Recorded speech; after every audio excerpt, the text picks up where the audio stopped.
उपमुख्यमंत्री वक्तव्य को मुझे स्वागत करुच्ची आशा करुच्ची से जहाँ कहले ता अक्षर अक्षर सरकार पालन करेंगे। मोर किंतु घोर सन्देह अच्छी मोर माने अभिज्ञता प्रसूत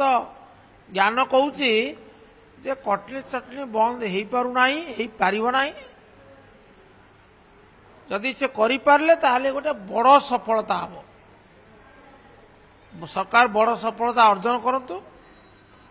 धान किणारे सामान्यतम व्यतिक्रम न हो जो माने रजिस्ट्रेशन कर टोकन पाई सेमाने समस्ते सेमाने अर्थात से चाषी माने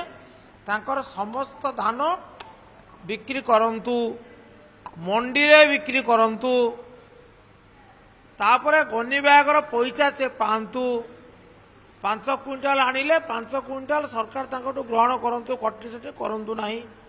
एतिक जदि करि परिबे ए सरकार गोटे नुआ अध्याय सृष्टि करिवे परंतु मु पूर्ण सफलता कामना करुच्ची। अभिज्ञता कहूँ पूरा कटली चटनी होउची जो 3टी समस्या सारा ओडिशा रे परिलक्षित हुए से 3टी समस्या हला मु सूचना देली। प्रथम कटनी चटनी सेमाने आनिबे 1 क्विंटाल धान जदि आनिबे तादर सर्वनिम्न 5 केजी काटी देबे 95 केजी रो हिसाब नेबे ता बा उचित नुहे। 2 रे सरकार व्यवस्था अच्छी सेमानकु जो अखा पैसा दिया जीवो गनी बैग पैसा दिया जाए नहीं। 2 तृतीय कथा होउची जे जो माने सबू रजिस्ट्रेशन करी टोकन पाई धरतु गणेश्वर बेहरा 20 क्विंटाल टोकन पाई सी 20 क्विंटाल बिक्री करी पारु नांती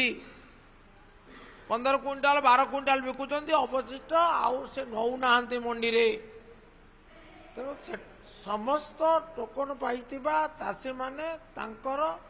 समस्त धान मंडी रे बिक्री करिवार सुजोग पांतु। आउ अनेक समय रे सेमाने जाई मिल पाखरे दियंती मालिकों पाखरे मिल रे धान दियंती ता न हो सरकार मंडी करिसंती घोषणा करिसंती मंडी रे संग्रह हबो केवल मंडी रे चाषी ठारू धान संग्रह करा जाओ एतक करंतु आमे पूर्ण सहयोग करिबु।